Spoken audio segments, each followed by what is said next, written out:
How are you guys? Oh, I can't say that. It's a cuss word in Texas. How are y'all?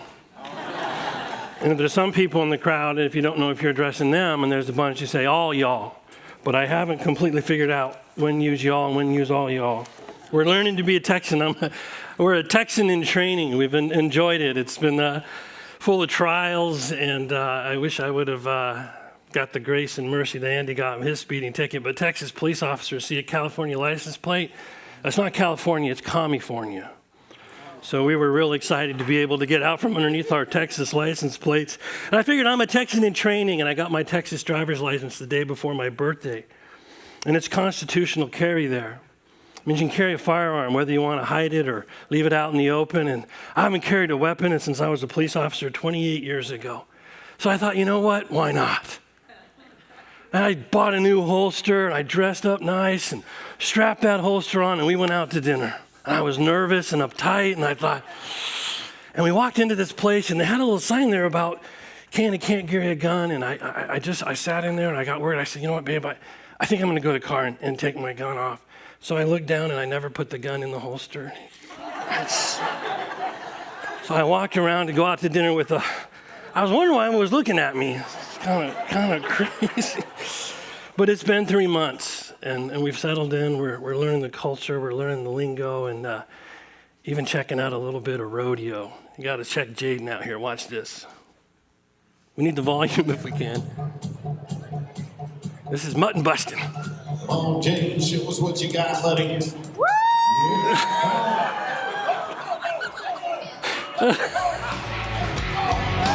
red eyes were glaring up at me from the chute tonight. His horns are slashing through the air like a Ginsu knife.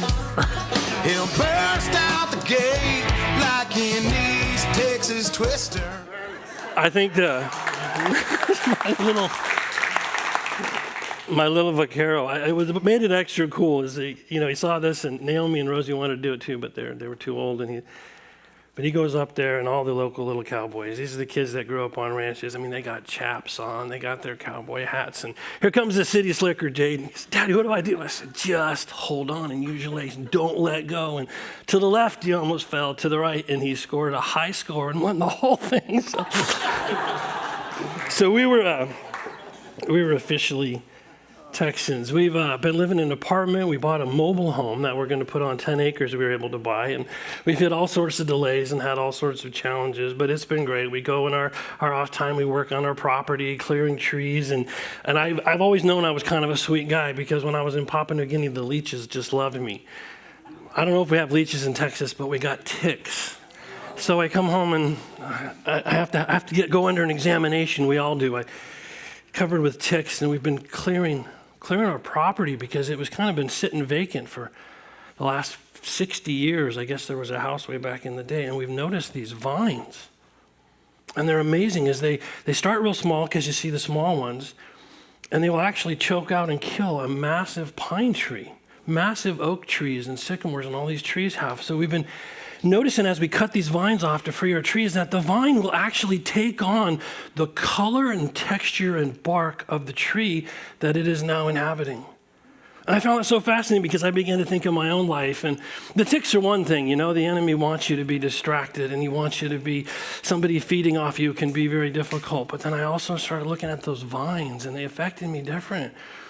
Like, how many vines have I allowed to grab hold of me? I'm supposed to be abiding in the true vine, which is Christ, right?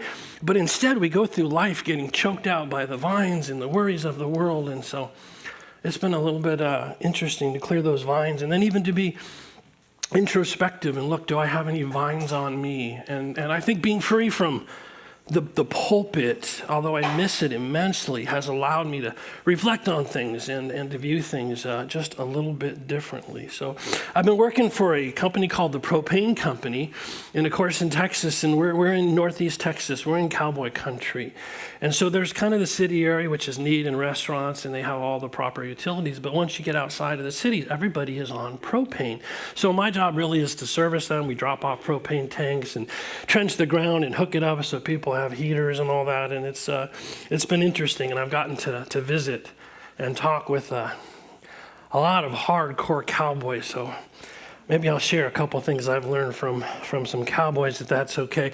And a lot of two-way roads. So when you're going down a road, it's a farm to market because they needed a road to take what you've made on your farm and take it to market. So when you're going down the road and there's a car coming, see, Texas, they're real big on manners. You don't say, yeah, you get in trouble at school.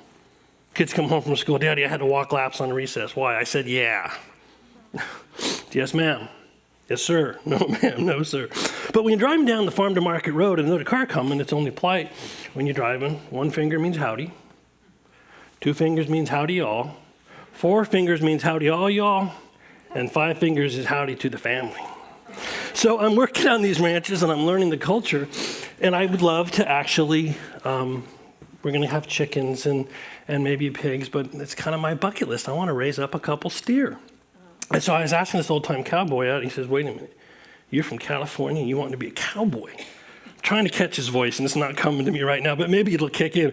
I said, well, I don't know. He said, I ain't never heard no cowboy from California coming out here. Excuse me. He says, well, there's a couple things you're going to have to learn if you're going to be a cowboy in Texas. He says, one, you don't spit tobacco in your wife's sweet tea. Just that simple. A little bit in the Dr. Pepper, she's not going to know, and it's going to fix her attitude. But you spit in that sweet tea, boy, you're in big trouble. He says, your wife supporting you being a cowboy? I said, well, I don't know that I want to be a cowboy. He goes, well, she better tolerate a little bit of tobacco in her lipstick or she's not worth her. Nothing.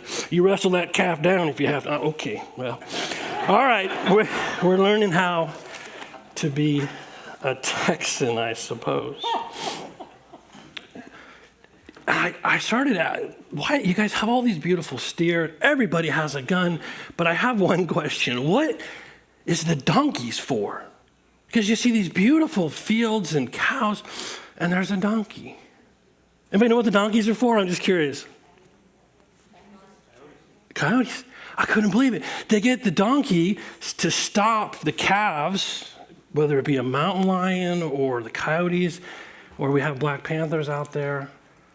So the cowboy looked at me and says, everybody needs a donkey in their life to look after them. Anyway, Texas has been quite intriguing. And we've been learning, actually, to do ministry and to do life without being a preacher. And it's been a long time. Most of my Christianity, I've been pursuing ministry. And so it's been real interesting. And as I wrestle with what that looks like, I wanted to share a little bit today from Psalm 90, if we can bring that up here. Psalm 90 is interesting. A lot of people don't realize this. Moses wrote that, and we also believe it was actually the first psalm ever written. And he wrote it actually at the end of his life where he had seen the failures of the Israelites. And he'd wrestled with his own failures, tremendous failures, and some of his failures were still ahead of him. Moses died a disobedient man who did not enter into the promised land. A lot of people think the promised land equates to heaven in Christianity. It does not, or Moses didn't make it. It's tragic. But he says this, he says, as for the days of our life, they contain 70 years, or if due to strength, 80 years. I know some of you are all like, well, question. No, I know, you can outdo this, but it's not absolute. Yet their pride is but labor and sorrow, for soon it's gone, and we fly away. Moses had sent the spies into the promised land, and 2 of them said, we got this because God's got us. And the rest of them said, absolutely not. There's no way we can do this. An entire generation, they estimate to be over 1 million Israelites, then marched around and slowly died in the wilderness. So when we hear someone like Moses, we should be able to relate and listen to him. He has seen tragedy. The math, if we're correct on this, 87 people a day, he oversaw their death as they flailed in the wilderness. So when he writes this not perfect in any stretch because his own death was before him. Again, Moses died, a legend, a hero of the faith. But he died as an act of disobedience and judgment. But he knew this. He knew the vanity. He knew what we needed to do to present ourselves. And so as I wrestle with that, I don't present sermons anymore, at least not at this season in life, but I still have a life to present to God, as do you. So what does that look like for all of us? Have you wrestled with that just a little bit? I have. It's very, very common for pastors to get their identity from what they do, and to step away from what you do. You kind of go, okay, well, I don't do that anymore. I just saw a little guy with a cowboy hat. How fitting. That's awesome. Feel right at home. But how do we present our lives to him? What do we do? How do we make an impact? And so we're probably all familiar. Give me just a minute here, because I'm just processing some things in my heart. But we're probably all familiar with the 3 T's, right? And many a great pastor talks about our lives for Christ. He talks about the 3 T's: our time, our treasures, and our talent. Do we present those to him? And they're such important components, because if you think about time, it is probably at the top of a very short list of things that really are not redeemable, that we can't get back. So I've got 70 or 80 years. That means I've got 20 or 30 left, maybe. How do I make the time within those years an impact? Because I want to. Or how about our treasures? So often linked, so it's such a great acronym, so often linked to our time is our treasures. There's a young boy had a dream, and in his dream he was walking with the Lord and praising him and just trying to fathom what it would be like to be God. And so this young boy says, what's like a penny to you? And the Lord says, well, a penny's like $1 million.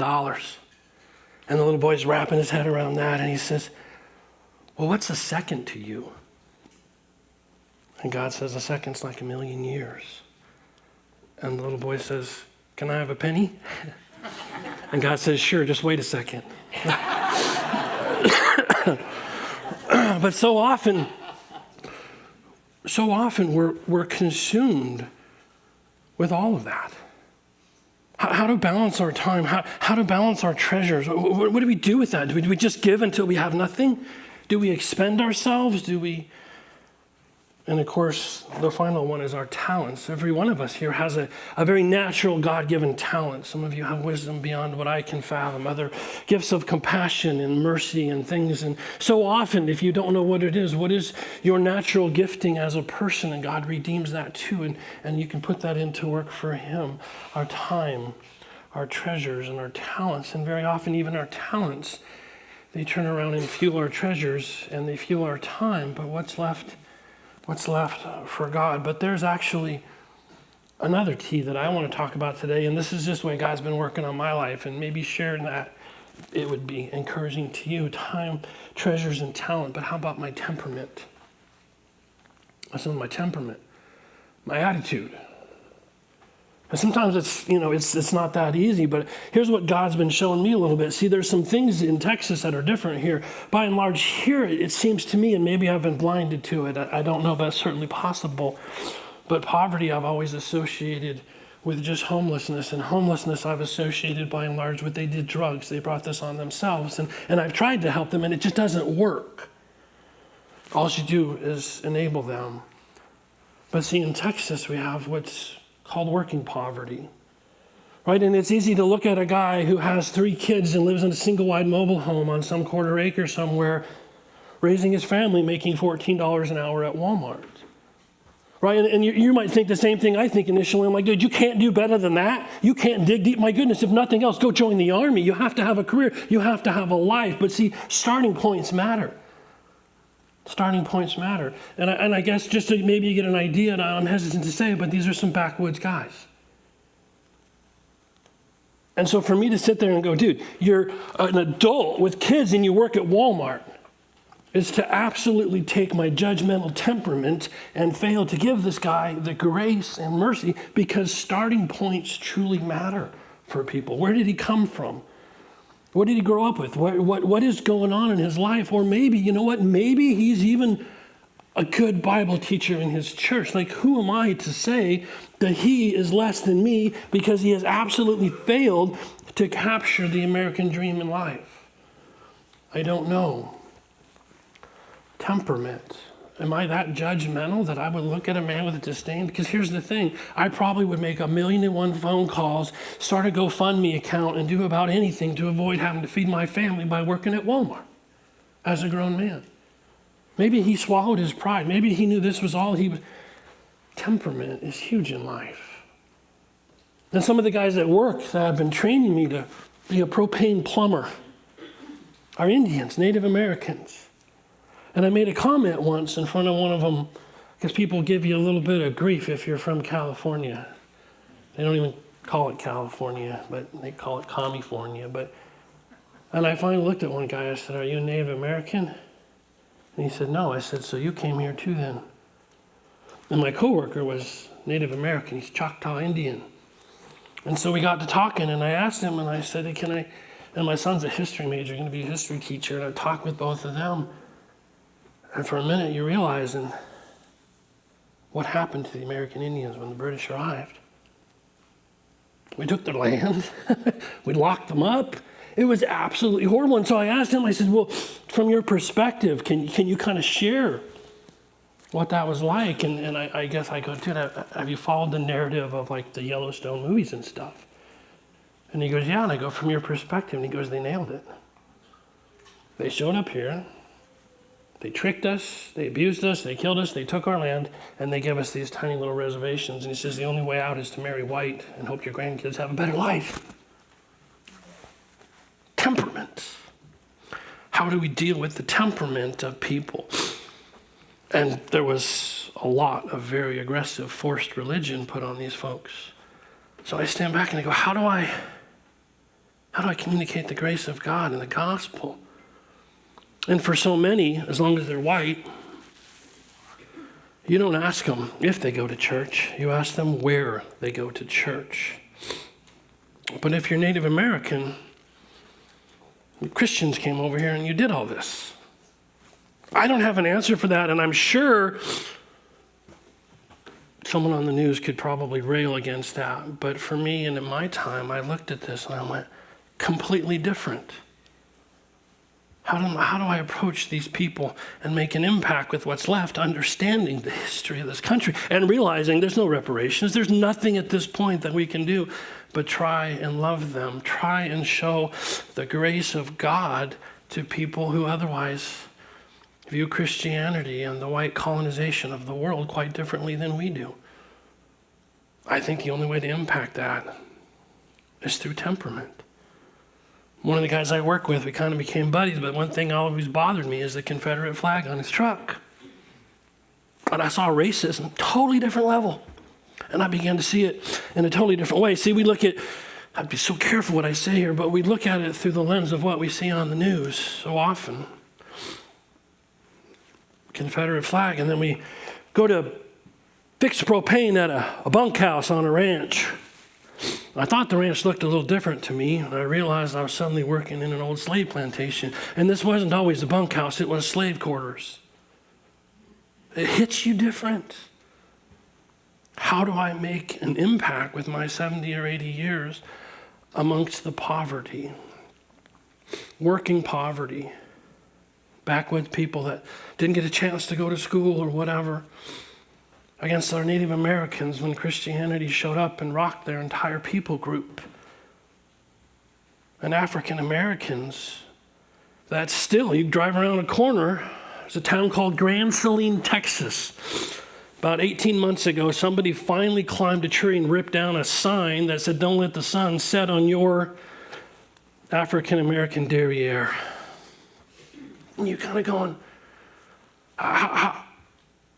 It's been a challenge. I don't know how to present myself to God to make an impact when you're surrounded by racism. And then you go, and my family owned a plantation in South Carolina. I grew up with that background and kind of knowing that. And so I'm looking at people and I'm trying to think, how do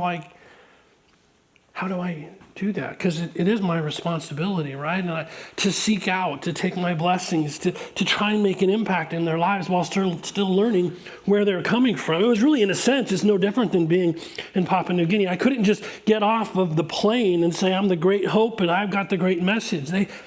They don't understand. They have a different worldview and a different perspective. I love what we see in the next passage in Samuel. King David, actually, he made it. He is the king. And this is a fascinating message. And David said, is there yet anyone left of the house of Saul that I may show him kindness for Jonathan's sake? In other words, a servant of the house of Saul whose name was Ziba.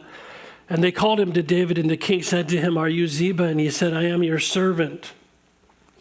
The king said, can you advance that? The king said, is there not anyone from the house of Saul to whom I may show the kindness of God? And Ziba said to the king, there is still a son of Jonathan who is crippled in both feet.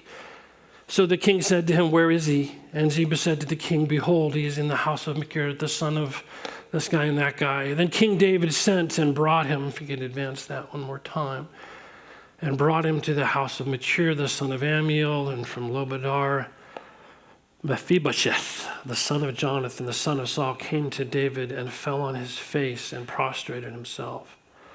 And David said, Mephibosheth, and he said, here is your servant.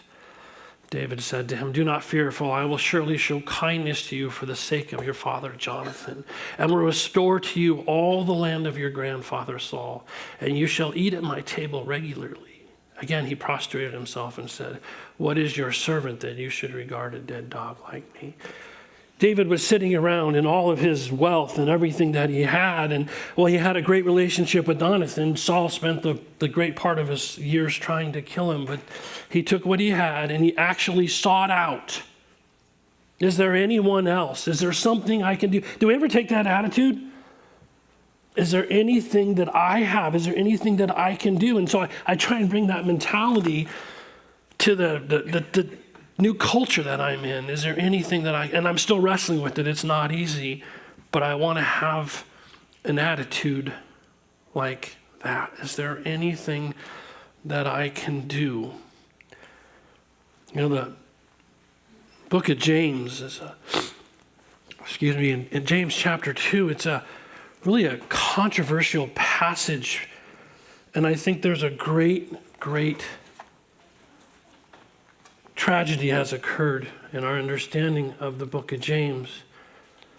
If you go back before the text, there's a little combination I like to say to unlock the book of James. In chapter 1, verse 2, consider it all joy, my brethren, when you encounter various trials. And in chapter 2, verse 1, it says, if a man comes into your assembly, verse 1, my brethren, do not hold your faith in our glorious Lord Jesus Christ with an attitude of personal favoritism. And then he says, if a man comes in to your assembly or to your church, and he doesn't have much, and he talks about poverty there.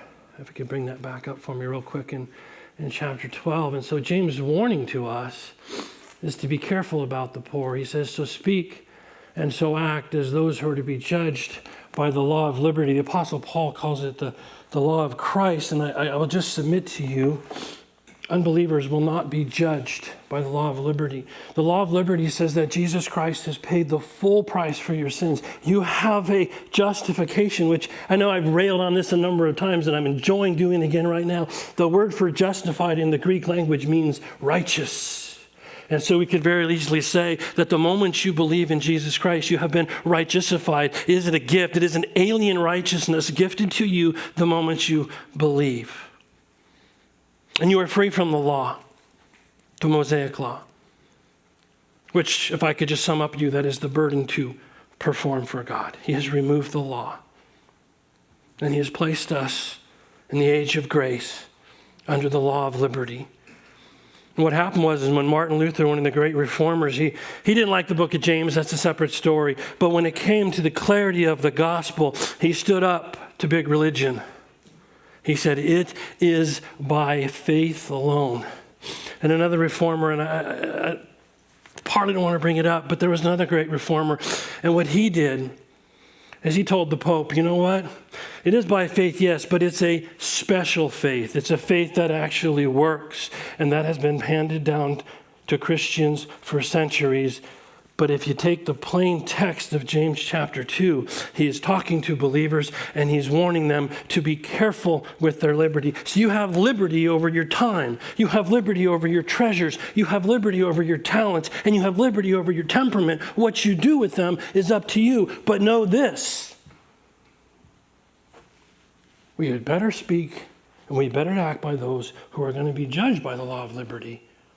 So rather than sit there and go and look at Christians and go, well, you don't have enough works to be a Christian, so you have dead faith and you're not saved, realize, if we can advance the slide for just a minute here. Let me just read it here because unfortunately I don't want to be a bother to those guys.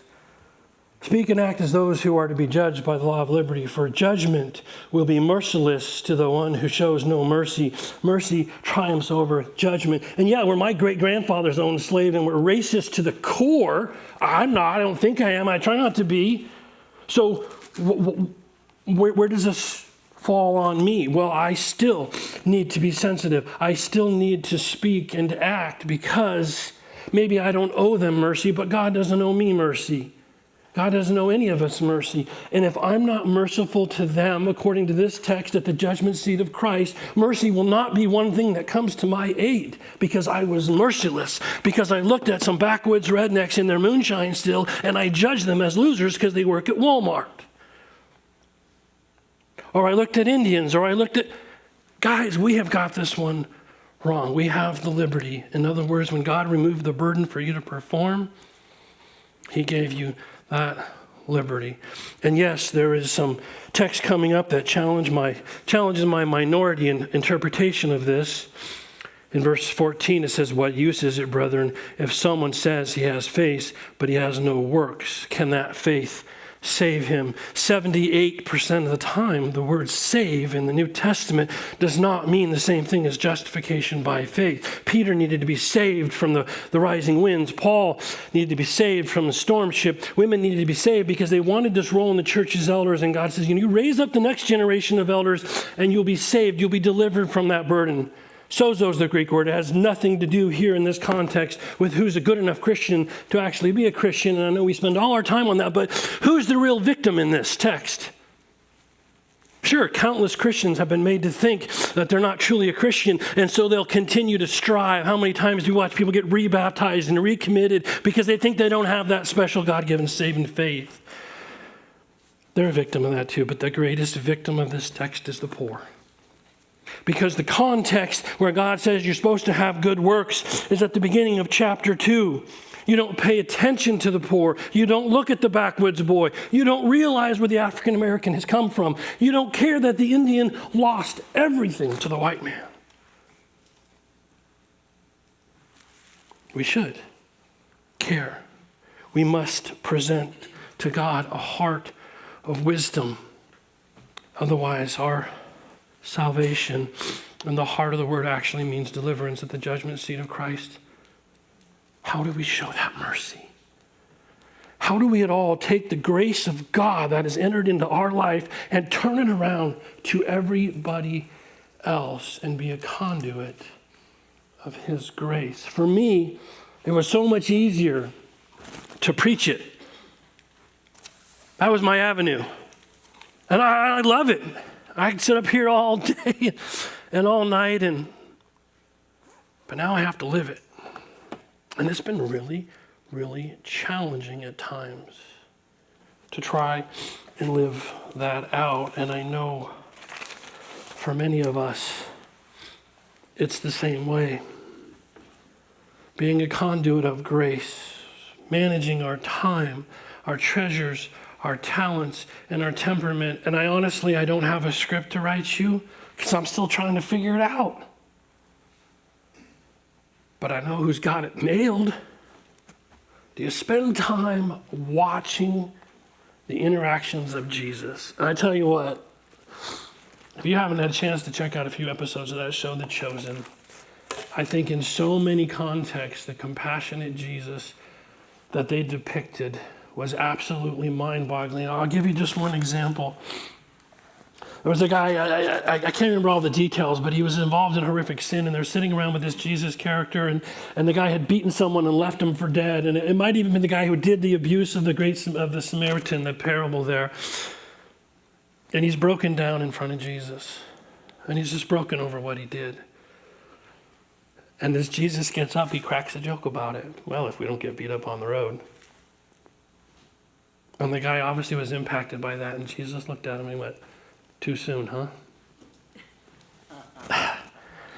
Too soon to kid about it? Prostitute paid by a bunch of Pharisees to sleep with, kids.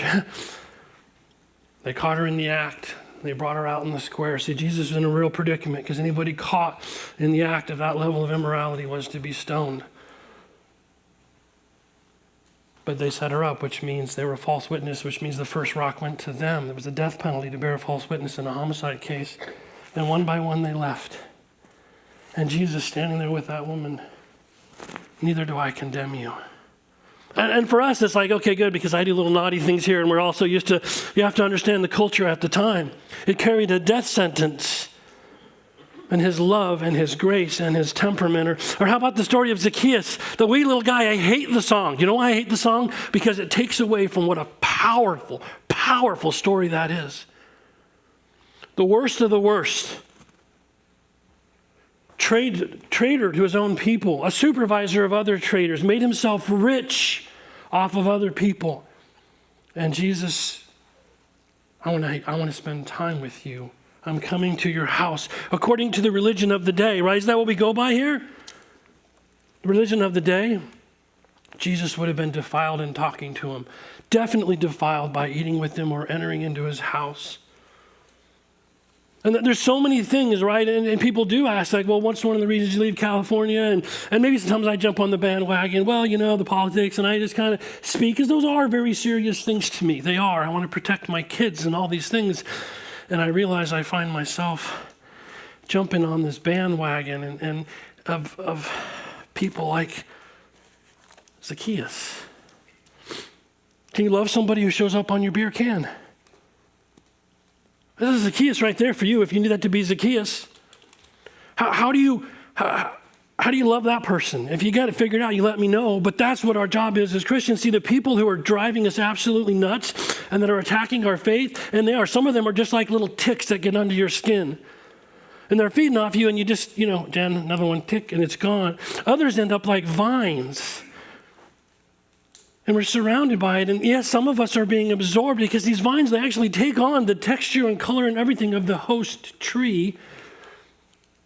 So I understand how there's seemingly this insane attack against what we value, against our persons. That's how they would have viewed Zacchaeus. How do I grab that temperament? It's a challenge for all of us. But the text in Psalm 90 says you got 70 or 80 years. Some, that means we've got a whole life ahead of us to figure it out. Others do not. On my journey, I want to figure it out. How do we show the love of Christ? That's the temperament. That's the whole thing. So that we can present to him, Psalm 90, a heart of wisdom. I was wise in what I did. I knew your son. I did this, I did that, and here I am. And I've shown mercy on that journey.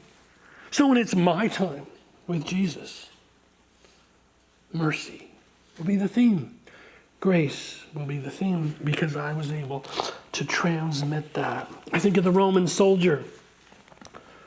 There's that nail up here right where I think I left it.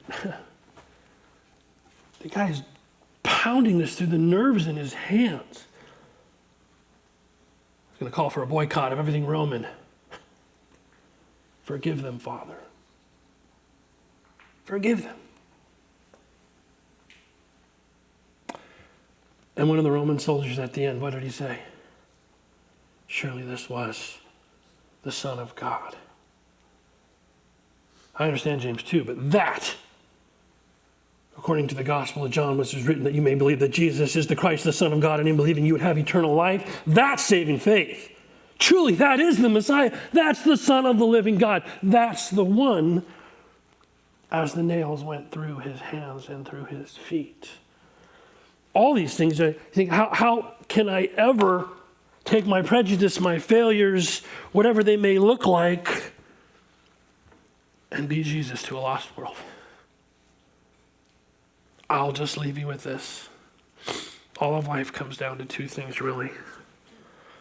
It's to know him and to make him known.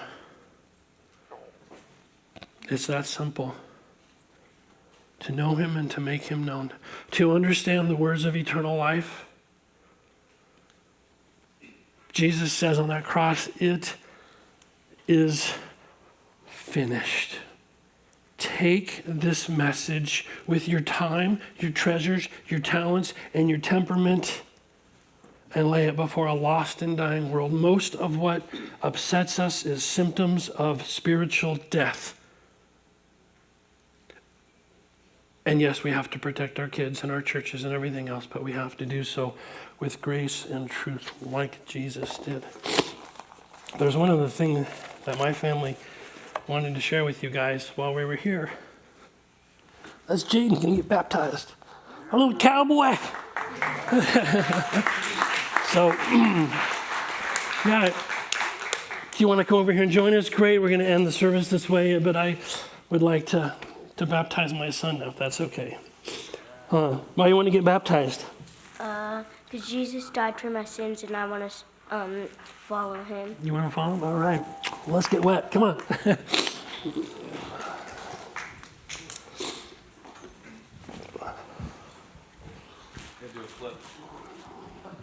No, come right over here, son. Let's get you in here.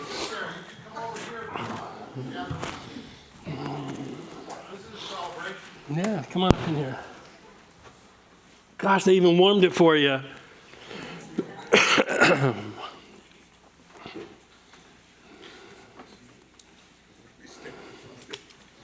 Okay, come down here. You can put your feet down.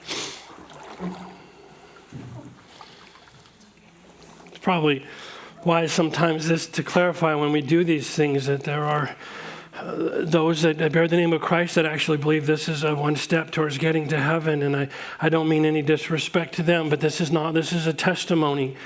And based on his testimony of faith, he wants you to know that he is a Christian and he is being identified as one here today, huh? Yeah. Okay, turn and sit your bottom right there. So Jaden, because you've expressed your faith in Jesus, I'm going to baptize you now in the name of the Father and of the Son and of the Holy Spirit, okay? Be back. All right.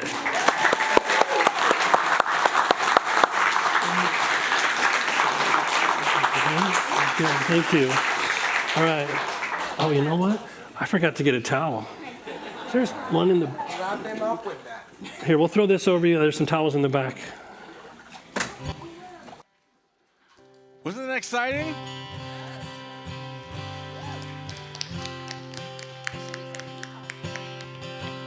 Let's stand as we close our time together. Before we do, right after, we're going to have an immediate luncheon to celebrate the Cratches. It's through there. And we're also raffling off his car. It's going to be great. Fantastic. I took one of... That's right. I love that. Hey, let me just tell you one thing, church family. I'm going to tell you about 2 prayer opportunities that are always happening. Every Sunday at 9:30, if you're interested, if you're led, and it'd be awesome, in the back prayer room, we have prayer time for the service. For everything that's going to happen, we have prayer time for people that come into this auditorium and that God would move. Every time, 9:30 a.m. in that back room. Second opportunity to pray, the community pregnancy clinic staff pray in that back room the first Wednesday of every month. Every month. First Wednesday of every month at 9 o'clock. So I just wanted to let you know there are some times where we as a church can come together and pray about some of the things that are happening. Here we go.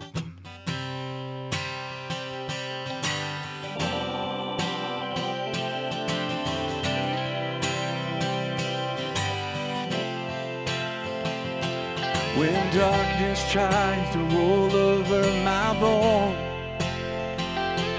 when sorrow comes to the joy I own, when brokenness and pain is all I know, I won't be shaken, I won't be shaken. And we sing, my fear doesn't stand a chance when I stand in your love. My fear doesn't stand a chance when I stand in your love. My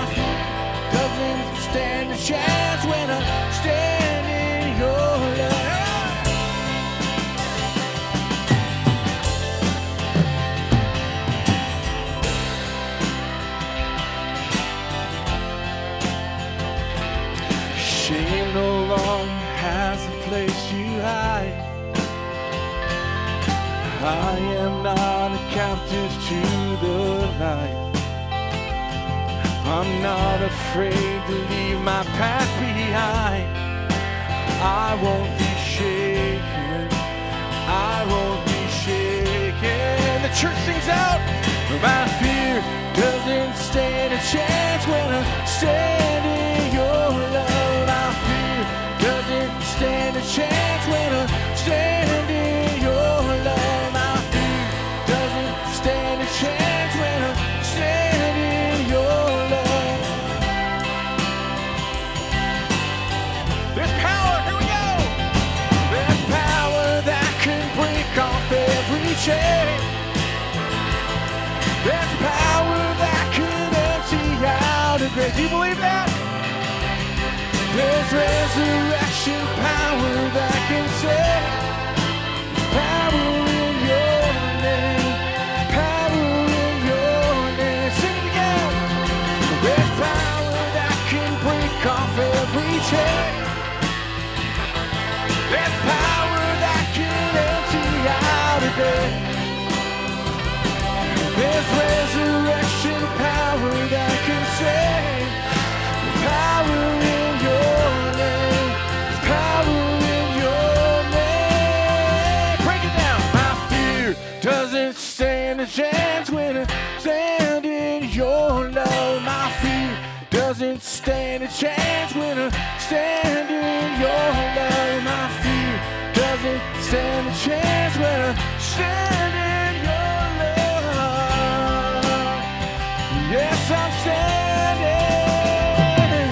My fear doesn't stand a chance when I stand in your love. My fear doesn't stand a chance when I stand in your love. My fear doesn't stand a chance when I stand in your love.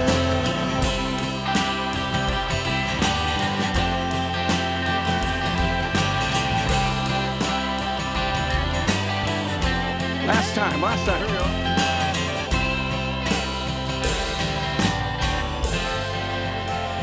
Do you believe that?